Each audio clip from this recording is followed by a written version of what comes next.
Un mot, Guillaume Fard, d'abord, quand vous voyez ces images, comme Arlette Chabot, ça fait longtemps qu'on n'avait pas vu de telles images.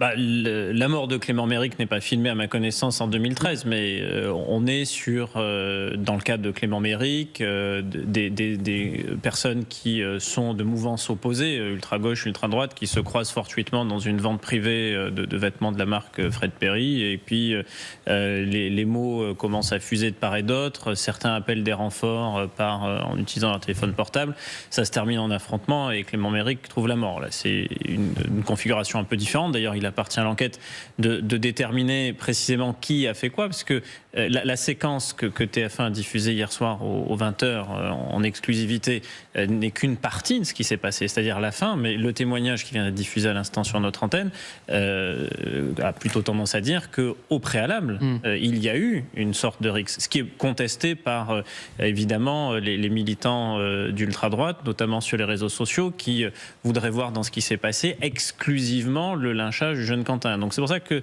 faut être encore assez prudent et que l'enquête devra bien déterminer les circonstances. Mais toujours est-il que la mouvance ultra-droite et la mouvance ultra-gauche, partout où elles peuvent s'affronter, elles le font, que ce soit en marge de rassemblements, de conférences, que ce soit en allant dans des établissements, des bars, des locaux associatifs qui sont fréquentés par les uns par les autres, avec toujours la même méthode, le surnombre. Et partout où il peut y avoir surnombre, il y a blessure.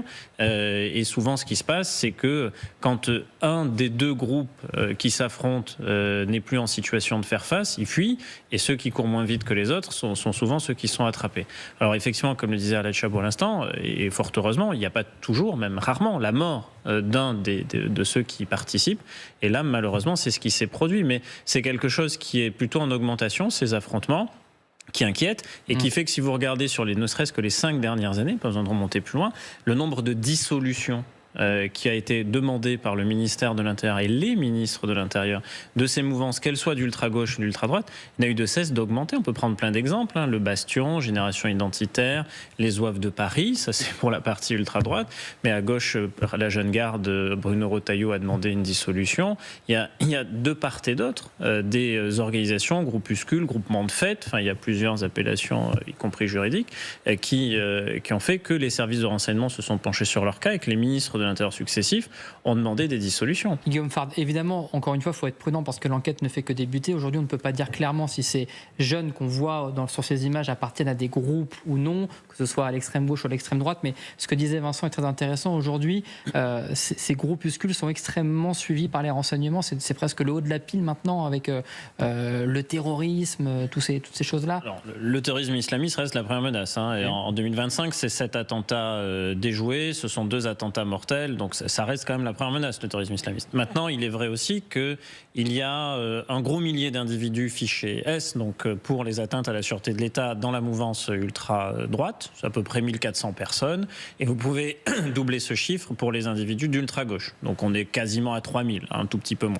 Et ces 2 mouvances-là, évidemment, elles poursuivent des objectifs divers, mais elles ont un point commun, c'est le recours à la violence. Dans le cadre de l'ultra-gauche, ça peut être se réunir à Sainte-Soline pour en découdre avec les gendarmes, y compris de façon extrêmement violente avec des tentatives de tuer des gendarmes. Quand vous venez avec une hache, c'est rarement pour manifester pacifiquement. Ça peut être des actions qui sont des actions de sabotage.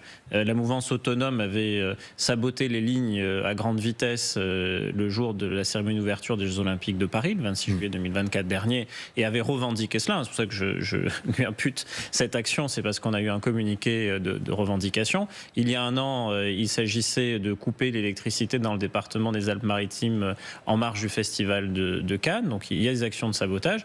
Côté ultra-droite, on est plutôt sur de la xénophobie chimiquement pure. Donc c'est des actes anti-musulmans qui peuvent aller, dans certains cas, quand ils ont été judiciarisés, jusqu'à des tentatives d'empoisonnement de produits halal dans les supermarchés, des projets d'attentats dans certains cas assez formalisés, notamment à la bombe, qui visent à chaque fois les Français de confession musulmane. Et les références mobilisées sont toujours les mêmes. Les références à Charles Martel, aux Zouaves. D'ailleurs, il y a un mouvement, les Zouaves de Paris, qui quand même renvoie très explicitement à un moment qui était d'ailleurs très sanglant de la conquête de l'Algérie à partir de 1830 et qui a été dissous. Et chacun va graviter, sans être nécessairement membre de partis politiques, mais graviter dans l'orbite de partis politiques. Les Zouaves de Paris, on les retrouve en marge d'un meeting d'Éric Zemmour. Alors, Reconquête pourra toujours dire, mais ils ne sont pas membres. Très bien, mais ils sont là. Donc, vous ne les avez pas explicitement chassés. Donc, c'est qu'à minima, vous tolérez leur présence et que donc, il y a une affinité. De même pour les mouvances ultra-gauche dans le sillage des réunions de Madame Hassan. Et la jeune garde, justement, dont parlait... Ils ne sont pas membres à proprement parler de la France Insoumise, à en croire Monsieur Bompard, mais quand ils sont aux côtés d'élus de la France Insoumise, personne ne leur demande expressément de quitter les lieux séance tenante. Donc, c'est que vous admettez aussi qu'il y a à minima une affinité qui fait qu'ils peuvent être dans cet environnement. Et quand, évidemment, les deux se rencontrent, c'est comme les aimants qui sont polarisés différemment. Les contraires vont déclencher, évidemment, des réactions en chaîne qui sont, au cas d'espèce, de la violence, et de la violence extrême, et jusqu'à la mort d'un homme.